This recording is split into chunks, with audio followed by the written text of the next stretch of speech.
Hi sir, hello Priyadarshi sir, బాగున్నారా? Fine fine fine. మిమ్మల్ని ప్రియదర్శి అని పిలవడం కన్నా నానిగారు ఇచ్చిన ఒక బిరుదుతో పిలవడం కొంచెం ఆనందంగా అనిపిస్తుంది. ఏంటిది? ఏ మీరు టాలీవుడ్కి అమెరికన్ లాంటి వాడు. వామ్మో. పెద్ద ప్రేమగా అంటాడు కానీ చాలా పెద్ద టైటిల్ సార్.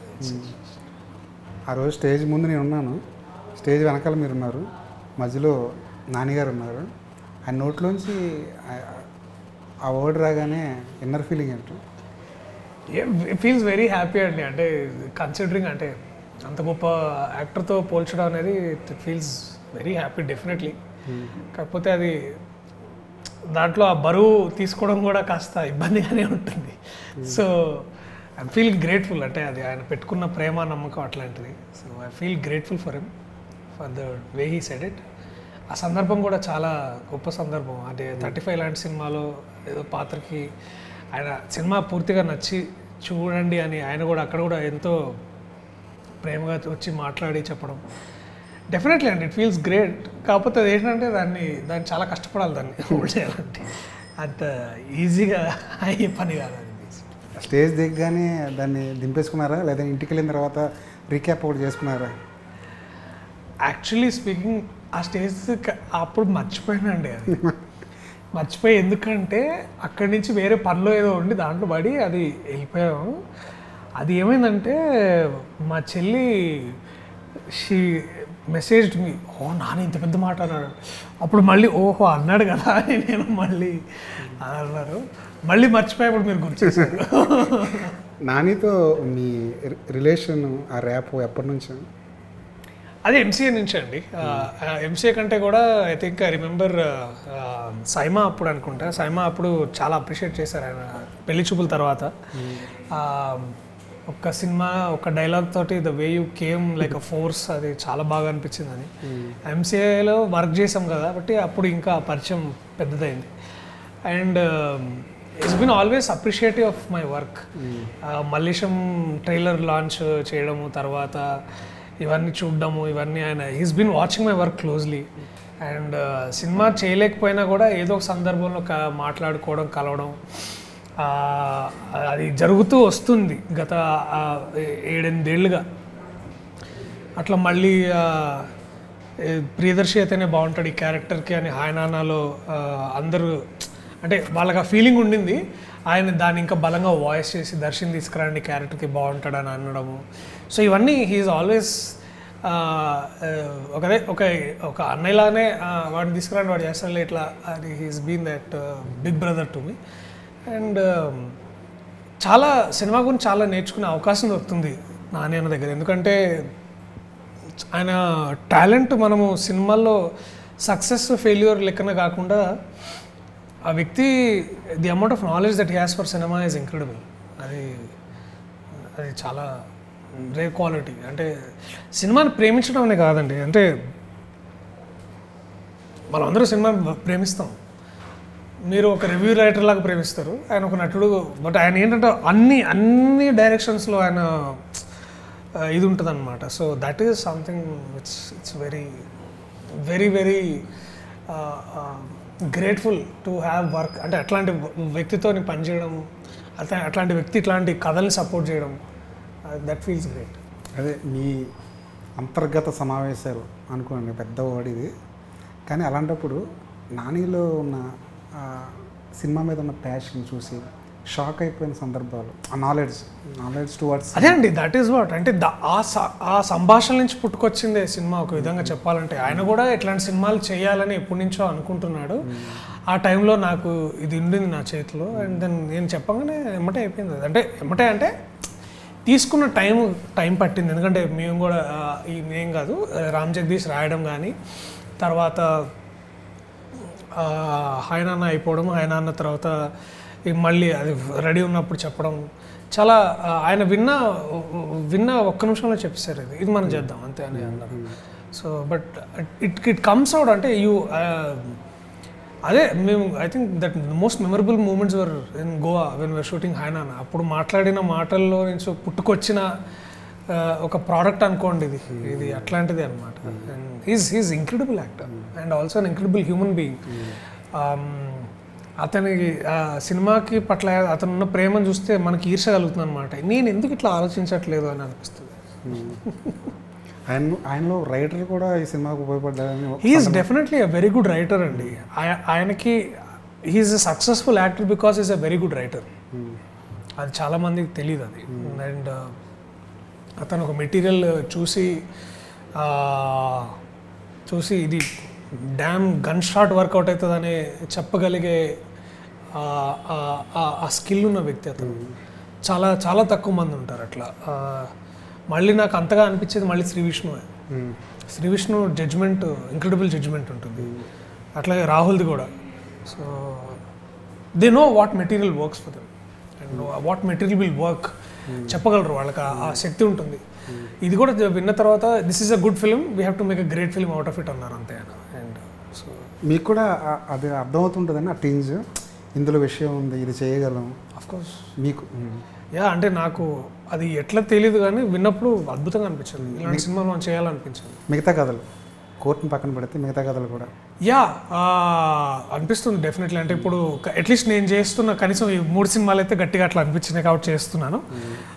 అదైతే ఉన్నాయి. అలా అనిపించకున్నప్పుడు కూడా చేశాను. కానీ అప్పుడు ఆ పరిస్థితులు వేరు. డార్లింగ్ రిజల్ట్ని ముందే గెస్ చేశారా? లేదు, చేయలేదు. అది కాస్త అవుట్ ఆఫ్ సిలబస్ వచ్చింది. కానీ చాలా కాన్ఫిడెంట్గా ఉండేవాళ్ళు కదా ఆ సినిమా మీద. ఎందుకంటే I really believed in that film, I really believed in that director. నాకు బాగా ఇష్టం ఉన్న డైరెక్టర్ తను. కానీ అదే కొన్ని క్యాల్కులేషన్స్ అటు టైం. ఇప్పుడు నాని గురించి మాట్లాడుకుంటున్నాం కాబట్టి దసరా నుంచి అండ్ డైమెన్షన్ మొత్తం మారిపోయింది. అప్పటి వరకు చూసిన నాని వేరు, ఇప్పుడు చూసిన నాని వేరు. కరెక్ట్. ప్యారడైజ్ చూస్తే అసలు మొత్తం మతిపోతుంది. ఫస్ట్ రియాక్షన్ ఏంటి ప్యారడైజ్ చూసిన తర్వాత? Shock basically. ఈయనేనా లేకపోతే ఈయనేనా అని 2-3 సార్లు చూసుకొని ఐ వాజ్ లైక్ మాట్లాడలేకపోయాను కాసేపు అంతే. జస్ట్ చూశాను, మళ్ళీ ఒకసారి చూశాను, మళ్ళీ ఆయన బయట చూస్తే ఎవరు చేయడరా ఏంటి so that man surprises you on screen అండి. అంటే మీకు ఎంతో కొంత ఆ సినిమా గురించి ఇన్ఫర్మేషన్ ఉంటుంది ముందే, ఎంతో కొంత క్లూ ఉంది ఏదో. ఫ్రాంక్లీ స్పీకింగ్ ఇట్లా అంటాను ఏమాత్రం అంటే నేను దీంట్లో ఇసుమంత డిప్లొమసీ కూడా లేదు. ఓపెన్గా చెప్తున్నా, ఆ సినిమా గురించి నాకు ఏమీ తెలియదండి. నాకు ఆల్ ఐ నో ఇస్ మీ శ్రీకాంత్ తోటి అన్న సినిమా చేస్తున్నాడని తెలుసు. ఆ టైటిల్ తెలీదు, అది ఏంటో తెలీదు. ఒక ఒక అద్భుతమైన మాస్ ఫిలిం అని మాత్రం తెలుసు. అది ఏది అందరికి తెలిసినట్టే నాకు తెలుసు. ఏ రోజు కూడా ఆయన దాని గురించి మాట్లాడలేదు. ఏ రోజు కూడా మా ఆఫీస్లో ఆ టాపిక్ రాలేదు. హిట్ 3 టాపిక్ వచ్చిన సందర్భాలు ఎక్కువ ఉన్నాయి కానీ అసలు ప్యారడైజ్ టాపిక్ రాలేదు. అది తెలుసు. హిట్ 3 టీజర్ చూస్తే సగం మైండ్ బ్లాక్. అప్పటికే నేను అదే ఇంకా దాని నుంచి కోలుకోవట్లేదు. మళ్ళీ ఇదేందా బాబు అనుకొని. ఎందుకంటే హిట్ 3 కూడా it is not the Nani అన్నవి జనరలీ సీ. అంటే ఎస్పెషల్లీ వాడు చేపెట్టరా ఓ గాడ్, అది that is the kind of films అంటే వెరీ. ఈ సినిమా ప్రెస్ మీట్లో హీరో ఎవరు అని వీళ్ళిద్దరూ కొట్టుకున్నారు. ఆ జడ్జిమెంట్ నేను ఇచ్చానని చెప్పి నాని ఒక స్టేట్మెంట్ ఇచ్చారా? సరదాగా చెప్పిందా నిజంగానే వెనకాల ఇంత రసవత్తరమైన డ్రామా నడిచిందా? అంటే అది బేసికలీ అన్న ఫస్ట్ నుంచి కూడా జోక్ చేస్తున్నారు అనమాట. అంటే ఈ సినిమాలో హీరో అని మమ్మల్ని ఇద్దరిని చూస్తాడు అనమాట. సో దాన్నే ఎలాంగేటెడ్ డిస్కషన్స్ అండ్ జోక్స్. కానీ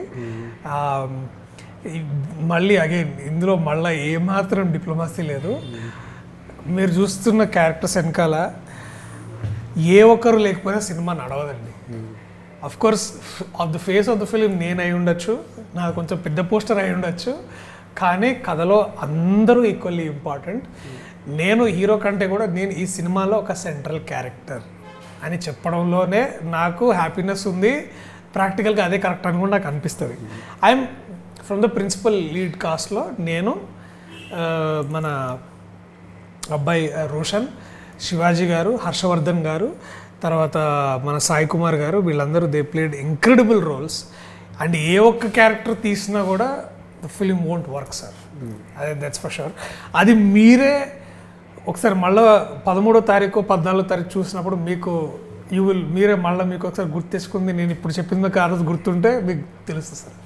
సినిమా మీద ఎవరికైనా ప్రొడ్యూసర్కి నమ్మకం ఉంటుంది, ప్యాషన్తో సినిమా చేస్తారు కాబట్టి, నాని లాంటి యాక్టర్ చేశారు కాబట్టి ఇంకొంచెం ఎక్కువ నమ్మకం ఉంటుంది. కానీ స్టేజ్ మీద ఈ సినిమా మీకు నచ్చకపోతే నా హిట్ 3 మీరు చూడొద్దు అన్నంత బోల్డ్ స్టేట్మెంట్. ఒకవేళ నాని గారు ఆ సినిమాకి ప్రొడ్యూసర్ కాకపోతే ఇంకా పెద్ద రచ్చ అవుతుంది ఆ స్టేట్మెంట్తో. ఆయన కూడా ఈ 2 సినిమాలకి ఆయనే ప్రొడ్యూసర్ కాబట్టి అందరూ కొంచెం షాక్ అయి చూశారు. అవును అవును అవును. అండ్ మాకు కూడా షాకింగ్గానే ఉండింది. అంటే మాతో పర్సనల్గా అన్న మాట ఒకసారి, నేను సరదాగా అన్నాడేమోలే అనుకున్నా కానీ నిజంగానే he believes what he says. And it is clear అండి, అంటే ఆయనకి ఇట్లాంటి సినిమాలు చేయాలని కోరిక ఉండింది. ఆ కోరికని నా ద్వారా ఆయన అదే అంటే అది ఆ పెద్దరికంతో నువ్వు చేయి బాగుంది నువ్వు చేయి అనడం, తర్వాత అట్లనే మా టీం అందరిని అట్లనే చేయండి రా బాగా చేస్తున్నావు చేయండి అనడము, లేకపోతే అదే డెఫినెట్లీ షాకింగ్ అండి. And most importantly is belief in this script. ఈ బిలీవ్స్ ఈ సినిమా చూసి అతను నమ్మిన ఈ విషయం. కానీ ఇప్పుడు కూడా ఏ రోజు నాకు తెలిసి జగదీష్కి ఈ సీన్ పెట్టు ఏమీ లేదు, జస్ట్ ఒకసారి వచ్చి చూడడం బాగుంది అది ఇంకొక 2-3 అట్లా పొల్లులు ఒత్తులు చెప్తారు. కానీ అది అవసరమా అన్నంత డిస్కషన్ అసలు ఏ రోజు పెట్టలేదు అన్న, ఇప్పుడు కూడా పెట్టలేదు ఆయన అంత. కాకపోతే టీం అందరికన్నా ఈ సినిమాని ఎక్కువగా నమ్మింది, ఎక్కువగా నమ్ముతుంది నాని అనిపిస్తుంది. యా ఆఫ్ కోర్స్ అండి, దట్ ఈస్ ఫర్ షూర్. ఎందుకంటే అప్పుడే కదా మాకు ఇంకా ఇప్పుడు ఏమవుతుందంటే ఇందాక అనుకుంటున్నట్టు his trust is our power. మాకు ధైర్యం ఎందుకు వస్తుందంటే ఆయన మమ్మల్ని నమ్మాడు కాబట్టి ఆ ధైర్యం. బాబాయ్ ఎంత పెద్ద స్టేట్మెంట్ అంటారు బాబు, ఈ సినిమా అటు ఇటు అయితే ఏంటి అన్న భయం ఉంటుంది కదా లోపల మీకు కూడా. లేదండి, ఆయన తత్వం అట్లాంటి. ఇప్పుడు కేర్ ఆఫ్ కంచరపాలెం అప్పుడు కూడా ఇదే అన్నారు ఆయన, ఈ సినిమా కనుక మీకు నచ్చకపోతే నా సినిమా చూడొద్దని ఆయన అప్పుడు కూడా అన్నారు అన్నమాట. అండ్ ఆ సినిమా ఏమైందో మనకు తెలుసు, కేర్ ఆఫ్ కంచరపాలెం అది ఎంత గొప్ప సినిమానో మనకు తెలుసు. So imagine if he saying that again we are going to repeat the same thing again, that's for sure. Court room డ్రామాల్లో మీకు బాగా నచ్చిన సినిమా ఏంటి? పింక్. డెఫినెట్లీ నాకు బాగా. అది గేమ్ చేంజర్ అది కోర్ట్ రూమ్ డ్రామాలో, ఎందుకంటే ఒక పెద్ద స్టార్ కూడా అంటే ఒక అమితాబ్ బచ్చన్ లాంటి వ్యక్తి. అంటే మీరు అమితాబ్ బచ్చన్ని చూసినట్టు అంటే ఇప్పుడు మనం ఆయన జంజీర్ చూసుంటాం, లేకపోతే ఎన్నో సినిమాలు చూసుంటాం. నాకు ఎందుకు ఇంకా బాగా అనిపిస్తుంది అంటే ఏంటంటే ఆ వ్యక్తి మాట్లాడుతుంటే కూడా కొట్టినట్టే అనిపిస్తుంది అందులో. అంటే ఆ పదునైన ఆయన మాట్లాడిన విధానం కానీ, ఆయన ఆ బోన్లో ఆయన నించోబెట్టి చూడడం కూడా, ఆయనలో భయం కూడా ఉంటుంది. బొద్దింగా చూసి భయపడుతుంటే అది కూడా చాలా క్యూట్గా ఉంటుంది. సో డెఫినెట్లీ అండి, నన్ను బాగా ఈ మధ్యకాలంలో గత 10 ఏళ్లలో నన్ను బాగా ప్రభావితం చేసిన సినిమా కూడా నన్ను పింక్ అని చెప్పుకోవచ్చు. చాలా బాగా రాశారు, బాగా తీశారు, చాలా it's contemporary and ahead of it's time అని కూడా అనొచ్చు. అంటే ఉమెన్స్ ఇష్యూని డీల్ చేయడం విధానం కానీ, ఉమెన్ రైట్స్ని మాట్లాడడం కానీ చాలా బాగా దాంట్లో బాగా చేశారు. అండ్ అఫ్కోర్స్ ఆయన అమితాబ్ బచ్చన్ నాకు ఉట్టిగా కాలేదు. ఆయన ఎందుకు ఆ మనిషి అంత గొప్పడు ఎందుకు అయ్యాడో ఆ సినిమా చూస్తేనే తెలుసు. అంత వెరైటీ చేయడం, అది ఈ వయసులో ఆయన అది చేయడం అనేది అమ్మో మనిషి. వకీల్ సాబ్ ఎలా నచ్చింది ఆయన క్యారెక్టర్ని పవన్ కళ్యాణ్ వేస్తున్నప్పుడు? Vakeel Saab definitely you will watch for this man himself. Pawan Kalyan garu ఆయన ఆరా, ఆయన టీవీ, ఆయన ఆ power, the language, that angry young man who's fighting for people's rights question చేస్తే అది you'll also equally feel powerful. Our own version of Amitabh Bachchan in a entirely different perspective. So అది కూడా it feels very very powerful. అదే అండి, అంటే ఒక cinema చూసి you should feel, ఒక పర్ఫార్మెన్స్ చూసి it feels like you feel very powerful that way. So of course Pawan Kalyan garu కూడా he brings that essential anger to that character. నల్లకోట వేస్తున్నప్పుడు పింక్లో అమితాబ్ బచ్చన్, వకీల్ సభలో పవన్ కళ్యాణ్, కోర్టులో ప్రియదర్శి, ఇలాంటి బిల్డప్ షాట్స్ వెనకాల నుంచి వచ్చుంటాయా? అంటే ఇప్పుడు ఏంటంటే సార్, బిల్డప్ షాట్స్ కంటే కూడా మోస్ట్ ఇంపార్టెంట్లీ సార్ కోర్టు ఇట్లాంటివి వేసుకొని స్లో మోషన్లు ఇవన్నీ అయినా తీయచ్చు సార్. అసలు కథలో బలం లేదనుకోండి, ఎందుకు వేసుకున్నావు ఎందుకు తీసావు కూడా ఉండదు, వేస్ట్ అది. నాకేమనిపించింది అంటే this screen play is as great as pink అన్నట్టు నాకు అది అనిపించింది. ఇప్పుడు ఏమంటుందంటే ఆ స్క్రీన్ ప్లేకి మనం ఎట్లా చేయాలనేది దానికి తగ్గట్టు మ్యాచ్ చేయడం, కానీ if it is not on paper we can't do anything sir. అది మీకు తెలుసు. అసలు పేపర్లో లేనప్పుడు మనం దాన్ని ఎన్ని బాదినా, ఎన్ని స్లో మోషన్లు గుంజినా, ఎంత పెద్ద డాలీ వేసినా వేస్ట్ సార్. అది యూజ్లెస్. అది టీజర్లోను ట్రైలర్ చూస్తే ఎక్కడ ఒక స్మైల్ కనిపించలేదు మీ ఫేస్లో కదా. ఇదివరకు చూసిన ప్రియదర్శి వేరు, ఇప్పుడు కోర్టులో చూడబోతున్న ప్రియదర్శి వేరు. ఆ క్యారెక్టర్ అట్లా అంటే సార్ అంటే అంటే ఇప్పుడు ఏముంటుంది అంటే సార్, ఇప్పుడు బేసికలీ మనం చూస్తుంటాం young film makers, the very passionate film makers. ఇప్పుడు నేను కూడా ఇప్పుడు దాకా శ్రీకాంత్ ఓడలేను, ఎప్పుడు నవ్వడం చూడలేదు. శ్రీకాంత్ అడుగుతా, ఇప్పుడు నవ్వుతావు శ్రీకాంత్ అంటే కానీ అట్లా నవ్వా శ్రీకాంత్. సో సందర్భాలు ఉంటాయి అట్లా. సో ఆ మనిషి తత్వం అట్లాంటిది. అండ్ నెమ్మదస్తుడు, మామూలుగా మాట్లాడతాడు. అప్పుడు కూడా స్పీచ్ చేసేటప్పుడు చూసినాను నన్ను మల్లేశం చాలాసార్లు, చాలా బాగా అనిపించింది అని వెళ్ళిపోతాడు అంతే. అదేదో వార్తల్లో క్రైమ్ వార్త చదివినట్టు చదివేసి.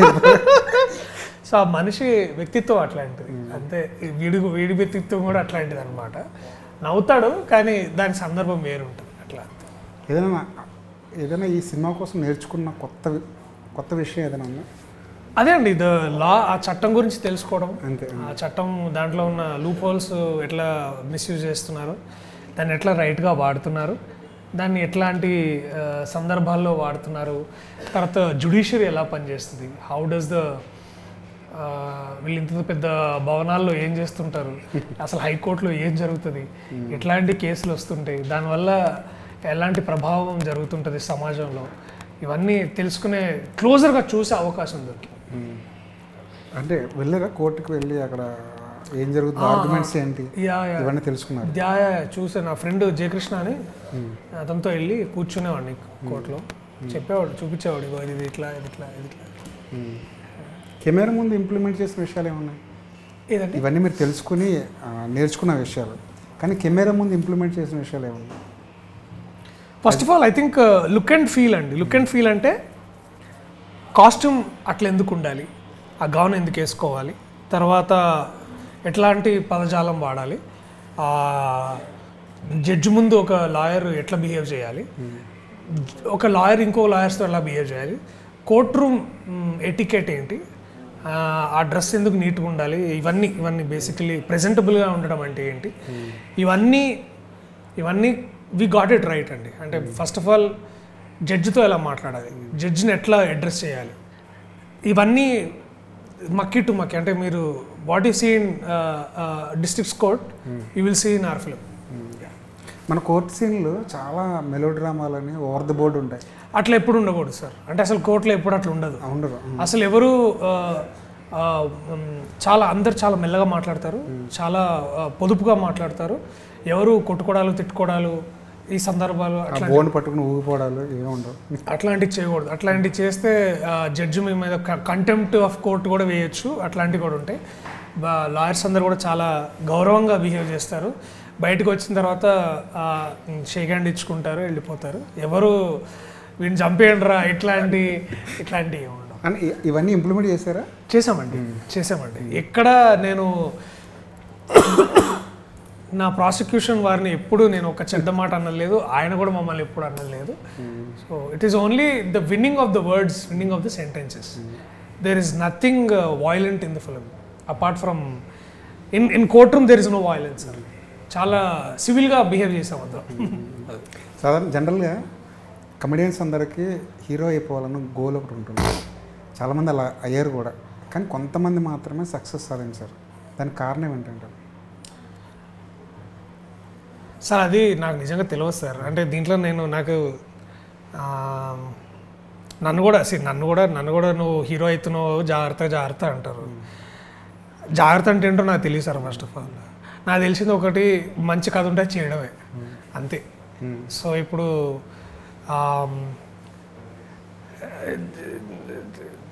డార్లింగ్ ఫ్లాప్ అయింది అనుకోండి సార్. అది ఎందుకు ఫ్లాప్ అయిందంటే దాంట్లో ప్రాబ్లమ్స్ ఏంటో నాకు తెలుసు. అది ఎందుకు ఫ్లాప్ అయిందంటే దాన్ని ఒక టైట్ ఎడిట్ కానీ స్క్రీన్ ప్లే కానీ కొంచెం అటు ఇటు అయింది, అందుకనే పోయిందని నేను నమ్ముతున్నాను. ఇప్పుడు ఈ సినిమా హిట్ అయింది అనుకోండి, ఓహో మంచి కథ బాగా అది అంతే తెలుసు సార్. నా ఏంటంటే నా పరిధిలో ఇది ఒక్కటే సార్. ఇప్పుడు ఒకరిని కంపేర్ చేసుకోవడం వల్ల, ఒకరితో నన్ను నేను కంపేర్ చేసుకోవడం వల్ల అసలు అది ఫస్ట్ ఆఫ్ ఆల్ అది కరెక్ట్ కాదని నేను నమ్ముతాను. అది యూజ్లెస్ అది. ఇట్స్ అదేదో ఎందుకంటే యాక్టర్లు కానీ డైరెక్టర్లు కానీ మేము ఇట్లా దోషబండి వ్యాపారాలు కాదు కదా సార్. అంటే ఎవడు దోష బాగేస్తున్నాను కాదు కదా. ఇది కళ. ఎవడు మంచి కథ చెప్తే అంటే కథ ఎట్లా చెప్తున్నాం అనేది it's a very different thing. So నేను ఇప్పుడు 35 సినిమా చేశాను సార్. అది మంచి సినిమా. ఎందుకు అంటే కథ అద్భుతంగా ఉండింది. అది చేయకపోవడానికి నాకు ఏ కారణాలు లేవు బేసికలీ. అది మంచి కథ చేస్తేనే నాకు ఇప్పుడు దానివల్ల నా మార్కెట్ పెరుగుతుందా తగ్గుతుందా, అది ఇంకేమైనా అవుతుందా, అది ఆ పట్టింపు నాకు ఉండదు. ఎందుకంటే మంచి సినిమా చేస్తే చూస్తారని అదే నాకు తెలుసు. ఎందుకంటే మంచి సినిమా ఉంటేనే కదా నేను కూడా వెళ్ళి చూడడానికి ఉంటుంది. ఇప్పుడు ప్రేక్షకుడు ఏంటంటే వాడు రివ్యూ రాయడానికి అయితే వెళ్ళాడు కదా సార్. వాడు బాగుంది, వాడికి ఎంటర్టైన్మెంట్ కావాలని వాడు వెళ్తాడు. సో అంతే సార్, అంతే నాకు తెలుసు, అదే ఫాలో అవుతాను. నాలో ఉన్న ప్రేక్షకుడిని నేను హ్యాపీగా చూసుకోవాలని అనుకుంటాను. మార్కెట్ సినారీ ఎలా ఉంటుందంటే, ఒక హీరో వచ్చి హిట్ కొడితే అతనికి ఒక మార్కెట్ ఉంటే దాన్ని గ్రాప్ చేయడానికి ఎక్కువ ట్రై చేస్తుంటారు. బలగం హిట్ అయ్యింది, ఓహో ప్రీవియస్కి ఇంత మార్కెట్ ఉంటుంది కాబట్టి మనం ఎంతలో సినిమా తీస్తే మనం సేఫ్ అయిపోతాం అన్న లెక్కలతో మీ దగ్గరికి వచ్చేవాళ్ళు చాలా ఎక్కువ మంది ఉంటారు. అలాంటి వాళ్ళతో మీరు ఎలా జాగ్రత్తగా ఉంటారు సార్? అలాంటి వాళ్ళు రావడం మంచిదే, నేను కాదన్ను. కానీ అలాంటి వాళ్ళు వచ్చినప్పుడు కూడా నేను మంచి కథ చెప్పకపోతే అలాంటి వాళ్ళు వచ్చినా రాకపోయినా కూడా పెద్ద ప్రాబ్లం ఏమి ఉండదండి. ఇప్పుడు నన్ను నాన్నగారు ఎందుకు నమ్మారు అంటే, వీడు మంచి యాక్టరు, వీడు చేయగలడు, వీడు 35 లాంటి సినిమాలు చేస్తున్నాడు, బలగం లాంటి సినిమాలు చేస్తున్నాడు, డార్లింగ్ లాంటి సినిమాలు కూడా చేస్తున్నాడు అని నన్ను నమ్మాడు. ఆయన మార్కెట్ని చూసి పూర్తిగా ఇప్పుడు ఆ విషయంలో చేస్తే ఇప్పుడు డార్లింగ్ చూసిన తర్వాత నన్ను అసలు తీసేయాలి దీంట్లో నుంచి. ఎందుకంటే బట్ ఆయన ఒక ట్రేడ్గా మనిషి కూడా ఆయనకు తెలిసి ఏంటంటే డార్లింగ్ డబ్బులు పోగొట్టలేదు సార్. అది చాలా తక్కువ మందికి తెలుసు. అది కూడా అది డార్లింగ్ వల్ల డబ్బులు పోలేదని ఆ విషయం ఆయనకు కూడా తెలుసు. బట్ ఏంటంటే sir, it is simple sir. Cinema ఆడితే పైసలు వస్తాయి అంతే. సినిమా ఆడితే ఓటీటీ వాళ్ళు కూడా కొంటారు, సినిమా బాగుంటాయి కదా, there ends the full fact. So ఇప్పుడు నేను హీరో, ఇప్పుడు నాకు ఇప్పుడు దీనివల్ల వచ్చిన మార్కెట్ని నేను ఇంకో మంచి కథ చెప్పలేకపోతే ఆ మార్కెట్ ఉన్నా అంతే, లేకపోయినా అంతే సార్, వేస్ట్ అది. అండ్ అది I'm very clear about it. నాకు మార్కెట్ ఉన్నా లేకపోయినా మంచి కథ చెప్పాలి, అది నా బాధ్యత. సో అది దానివల్ల మార్కెట్ కూడా మంచి సినిమా చేస్తేనే వస్తుంది సార్, పిచ్చి సినిమా చేస్తే రాదు. ఒక సినిమా చేస్తూ హీరోగా సినిమా చేస్తూ 2-3 సీన్ల కోసం ఇంకొక సినిమాలోకి వెళ్ళి యాక్ట్ చేయాలంటే అదేమైనా అనిపిస్తుందా మీకు? ఆ తేడా ఏమైనా కనిపిస్తుందా? లేదు sir, if there is a good film I want do it. And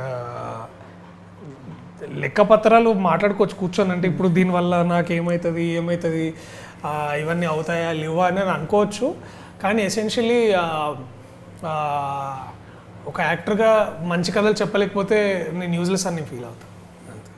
ఇప్పుడు గేమ్ చేంజర్ సినిమాలో మీరు అలా కనబడి అలా మాయమైపోతారు సరే. దాని వెనకాల కారణం ఏంటంటే, ఫస్ట్ ఆఫ్ ఆల్ అది బలగం కంటే ముందు నేను సైన్ చేసిన సినిమా. ఆ టైమ్స్లో నేను యాక్చువల్లీ హీరో ఫ్రెండ్ పాత్రలు చేయడం నాకు అప్పుడు చేస్తుండేవాడిని ఖచ్చితంగా. సో ఇది ఆ టైంలో జరిగిన సినిమా. అంటే పట్టింది, మీకు తెలుసు ఆ సమయం పట్టింది. అది ఎప్పుడు అనౌన్స్ చేశారో మీకు తెలుసు, అది షూటింగ్ ఎట్లా స్టార్ట్ అయిందో చాలా ఇండస్ట్రీలో వర్గాలు అందరికీ తెలుసు. ఆ సినిమాలో కూడా నేను ఇంకా చాలా సీన్లు చేశాను, అవి ఎడిటింగ్లో పోయినాయి సార్. అదే అంతకంటే ఇంకా పెద్ద కారణం ఏమీ లేదు అక్కడ. నేను నా పాత్ర చిన్నదని నాకు ముందే తెలుసు. కానీ అందరూ ఏదంటే ఇప్పుడు మీరు ఏదో డిప్లొమసీలో బొక్కలే అన్నట్టు మాట్లాడుతున్నారు, కానీ నాకు తెలుసు ఆ సినిమాలో చాలా మంది చాలా సీన్లు ఎడిట్లో పోయినాయి. 50 రోజులు ఇచ్చిన కాల్ షీట్లు ఇచ్చిన యాక్టర్స్ కూడా ఒక్క సీన్లో కూడా కనిపించలేదు. నేను 25 days వర్క్ చేశాను సార్, 2 minutes కూడా ఉండను. నాకు అంతే కాదు, నాకు తెలుసు. నేను శంకర్ గారితో, రామ్ చరణ్ గారితో, తిరు గారితో అంత పెద్ద ప్రొడక్షన్లో వర్క్ చేయాలనేది నాకు ఉండింది. Because I wanted to work with these people. ఇప్పుడు శంకర్ గారు నాతో వ్యక్తిగతంగా సినిమా చేయొచ్చు అంటే చేయకపోవచ్చు, కానీ ఆయనతో చేసే అవకాశం నాకైతే దొరికింది కదా, అది కావాలి నాకు. అండ్ నాకైతే 0 issues with the film sir. అంటే నేను ఎందుకు వెళ్ళానో నాకు చాలా క్లారిటీ ఉంది ఆ విషయంలో. ఆ సీన్లో ఉన్నవాళ్ళు కూడా తెలుసా మీకు? అదేమన్నా గెస్ట్ చేశారా పోనీ? ఇదండి మీరు యాక్ట్ చేసిన సీన్లు ఉండకపోవచ్చు అన్న గెస్ తెలుస్తుంది. ఇప్పుడు జరుగుతున్నాయి సార్ యాక్టర్స్కి ఇవన్నీ చాలా కామన్గా అర్థమవుతాయి సార్. అంటే ఇప్పుడు ఏంటంటే కొంతమంది అసలు ఆ సినిమా నువ్వు ఎందుకు చేసావు, అసలు చేయకుండా ఉండాల్సింది. సరే మీ ఒపీనియన్ నేను ఒప్పుకుంటా, కానీ నేనే నచ్చ చెప్పుకోవట్లేదు నన్ను. నాకు తెలుసు నేను బరాబర్ ఎదురెళ్ళి అడిగిన నేను సినిమా చేస్తా అని. నాకు ఇచ్చారు, నేను చేశాను. I was very happy. So ఆ లెక్కలో నాకు నో రిగ్రెట్ సార్. యాక్చువల్లీ నేను మిఠాయి లాంటి సినిమా చేసినందుకు రిగ్రెట్ అవుతాను, కానీ గేమ్ చేంజర్ చేసినందుకు నేను ఎప్పుడు రిగ్రెట్ కాదు సార్. కానీ ఎక్కడో అనిపిస్తుంది ఒక సీన్లో ఇంకో సీన్లో ఉంటుంటే బాగుండేది కదా సార్. అది అనుకోదా? అది కూడా అనిపిస్తుంది సార్. అయ్యో నేను ఆ విషయంలో నేను స్వార్థపరుండే సార్. నేను డెఫినెట్లీ నాకు ఇంకో 2-3 సీన్లు ఉంటే నాకు చాలా హ్యాపీగా ఫీల్ అవుతారు, కానీ ఆ పరిస్థితి అట్లా కాదు సార్. చరణ్ గారితో ఏమైనా ర్యాప్ పెరిగిందా ఆ టైంలో? సార్ చరణ్ గారితో ఏమైనా ర్యాప్ పెరిగిందా? ఆఫ్ కోర్స్ అండి, డెఫినెట్లీ. అది ఆయనతో వర్క్ చేయాలనే ఉద్దేశంతో, ఎందుకంటే నేను ఇష్టపడే నటుల్లో ఆయన కూడా ఒకరు. అండ్ చాలా ఆయన గత 5-6 ఏళ్ళుగా ఆయన చేస్తున్న వర్క్ మనం అందరం చూస్తున్నాం. అంటే RRR కానివ్వండి, లేకపోతే ఆయన ఇప్పుడు కూడా చెప్తా అన్న నాకు ఇప్పుడు దాకా మీ బెస్ట్ ఫిలిమ్స్లో నాకు ఆరెంజ్ అంటే చాలా ఇష్టమని ఆయనకి ఎన్నో సార్లు చెప్పాను. ఆ సినిమా నన్ను చాలా ఇన్స్పైర్ చేసిందని కూడా చెప్పాను. అది ఫస్ట్ టైం రిలీజ్ అయినప్పుడు అంత డబ్బులు చేసి ఉండదు. ఇప్పుడు మొన్న విరగాడింది అది బేసికల్లీ. ఎందుకంటే ఆ సినిమా నాకు తెలుసు, అది అట్లాంటి సినిమా నాకు ఇప్పుడు ఇస్తే నేను చేస్తానండి. ఆరెంజ్ నాకు ఈ టైంలో నాకు ఏమైనా నేను చేస్తాను. ఆరెంజ్ నాకు నిజంగా ఇష్టమైన స్క్రిప్ట్, ఇష్టమైన డైరెక్టర్ కూడా ఆయన. అండ్ నేను చెప్పా నువ్వు చేసిన పర్ఫార్మెన్స్ అన్న దాంట్లో అదిరిపోయే పర్ఫార్మెన్స్ అన్న నువ్వు చేసిందని. అంటే అవునా దర్శి అంటే అవునన్ను అద్భుతంగా చేసావు అన్నాను. ఇప్పుడు సో ఇట్లాంటివన్నీ డిస్కస్ చేయడానికి చాలా మందికి ఆరెంజ్ ఫేవరెట్ సినిమా. నాకు చాలా ఇష్టం అండి, ఫేవరెట్. నాకు అసలు ఎందుకు ఆడలేదు నాకు ఇప్పుడు అర్థం కాదు. అంటే నేను నా చెల్లి అసలు 2 సార్లు థియేటర్లో చూసాము. ఎప్పుడు వచ్చినా థియేటర్లో సినిమా DTHలో వచ్చినప్పుడు ఎప్పుడు చూసేవాళ్ళం మేము. అండ్ అది OTTలో వచ్చిన తర్వాత కూడా ఎస్పెషల్లీ వాళ్ళ breakup scene, first love breakup scene ఎన్నిసార్లు చూస్తుంటాను నేను. అండ్ ఆయన ఇప్పుడు కూడా ఆ డైలాగ్ నీకేం తెలియట్లేదు ఇక్కడ అని ఒక యాంగ్స్లో అంటారు. ఓ వాట్ అ పర్ఫార్మర్ అండి. I think I love his acting. And RRRలో ఓ మై గాడ్ మంచి విష్ లిస్ట్ ఇంకేమైనా ఉందా? చరణ్తో చేద్దాం అనుకున్నా చేస్తారు, ఇంకేమైనా అలాంటి లిస్ట్ ఏమైనా ఉందా? ఎందుకు లేదండి, చిరంజీవి గారితో చేయాలి, నెక్స్ట్ నాగార్జున గారితో చేయాలి, ఇంకో కుదిరితే మళ్ళీ వెంకటేష్ గారితో, బాలయ్య గారితో ఇప్పుడుదాకా చేయలేదు. ఎప్పుడైనా ఏమైనా వచ్చి చేజారిపోయిన సందర్భాలు ఏమైనా ఉన్నాయి ఈ నలుగురితో? చిరంజీవి గారితో వచ్చిందండి, కానీ అది ఆచార్య వచ్చింది, కానీ అప్పుడు ఆ క్యారెక్టర్ మళ్ళీ చేయట్లేదు, అంటే స్క్రిప్ట్ మారిందనేదో చేయరా అని మళ్ళీ వద్దన్నారు. అప్పుడు బాధేసింది. సరేలే మళ్ళీ చిరంజీవి గారిని సార్ ప్లీజ్ సార్. అలాగే అనిల్ రావుపూడి గారితో సినిమా చేస్తున్నారు కదా, దాంట్లో వస్తుందేమో చూద్దాం. నేను చాలా అడుగుతానండి. నేను యాక్చువల్లీ మొన్న బాబీ గారు చేస్తున్నప్పుడు వాళ్ళతెరు వీరయ్య అన్న ప్లీజ్ అన్న అంటే, అరే లేదురా దర్శి నువ్వు అట్లా అడక్కురా ఉంటే చెప్తాను రా అంటారు. సో మీకు తెలుసా లేదో, నేను మొన్న మెహర్ రమేష్ గారిని కూడా అడిగాను, ఏది బోలాశంకర్ ఇట్లా వెనకాల ఇట్లా వచ్చిపోయేది ఏమన్నా అంటే బాస్ ఇట్లా చేసేది ఎలా అట్లాంటివి కూడా అడుగుతాను నేను. నాకేం లేదు, నాకు నచ్చిన నటులు వీళ్ళంతా. నేను వాళ్ళ చూసి ఇన్స్పైర్ అయ్యాను, వాళ్ళు చూసి నేను ఇక్కడ దాకా వచ్చాను. సో నాకు వాళ్ళతో పనిచేయడం అంటే మీటింగ్. యాక్చువల్లీ శివాజీ గారు కూడా నేను చిన్నప్పుడు మా ఇంటి దగ్గర షూటింగ్ అయితే చూశాను ఆయనతో. అవునారా నువ్వు ఎప్పుడు చూస్తావురా అంటే, అవునన్నా మీరు మా ఇంటి దగ్గర షూటింగ్ చేశారన్న, నేను కూడా చాలా ఇన్స్పైర్ అంటే, అవునా. సో ఇప్పుడు ఆయన వర్క్ చేశారు సార్, కోరుకుంటారండి చాలా బలంగా. నేను ఇట్లాంటి సమంత గారు ప్రొడక్షన్ ఏమైనా చేస్తున్నారు అసలు? లేదండి చేయట్లేదు, నేను చేయట్లేదు. నెక్స్ట్ ఐ థింక్ రాగ్మేర్ చేస్తున్నట్టు. ఓకే, రాగ్మేర్ చేస్తున్నట్టు. ఎస్ నేను చేయట్లేదు. నేను గీతా ఆర్ట్స్లో వేరే సినిమా కూడా చేస్తున్నాను, తర్వాత ఏషియన్ ఫిలిమ్స్లో ఒకటి చేస్తాను. హీరోగా 2 అండ్ ఈ 2 ఈ సారంగపాణి జాతకం ఇది నాది. ఎప్పుడు సారంగపాణి జాతకం? ఏప్రిల్. అది అంటే అప్పుడు కుదరలేదు డిసెంబర్లో. అది best comedy will best work in summer అని అందరూ ట్రేడ్లో ఉండే వాళ్ళందరూ బాగా చెప్తున్నారు. సరే సార్ దాన్ని సమ్మర్కే వదులుదాం అని. ఇంకా సమ్మర్లో కూడా పెద్ద కాంపిటీషన్ ఏం లేదంటారు అని విన్నాం మేము కూడా. సార్ ఏంటంటే సార్ సినిమా వచ్చేదాకా రిలీజ్ చేయడం మీకు తెలుసు కదా సార్, ఇవాళ రేపు ఇప్పుడు ఎవరెవరు వస్తున్నారని 10 మంది కనుక్కొని, సార్ మీరు వస్తున్నారా లేదా అని ఆ క్యాలెండర్ చేసే ప్రొడ్యూసర్లు వాళ్ళు ఉంటారు కదా. సో వాళ్ళందరూ డిస్కస్ చేసుకొని, ఎందుకంటే every film needs space sir, and we don't want to compete with any other film. ఇప్పుడు కూడా I only wish Dil Ruba on the same day is coming. అవును. అది కూడా బాగా ఆడాలని కోరుకుంటాను నేను కూడా, ఎందుకంటే అందరూ అంతే కష్టపడతారు. Everybody wants equal play ground for running the films. So ఆ రోజు ఆవిడ 6 కొడితే ఆడదు. అంతే సార్, అది మన చేతిలో లేదు. ఇంకా ఆ రోజు తర్వాత అన్ని ప్రేక్షకులే, ఇంకా మనం ఏమీ చేయలేము సార్.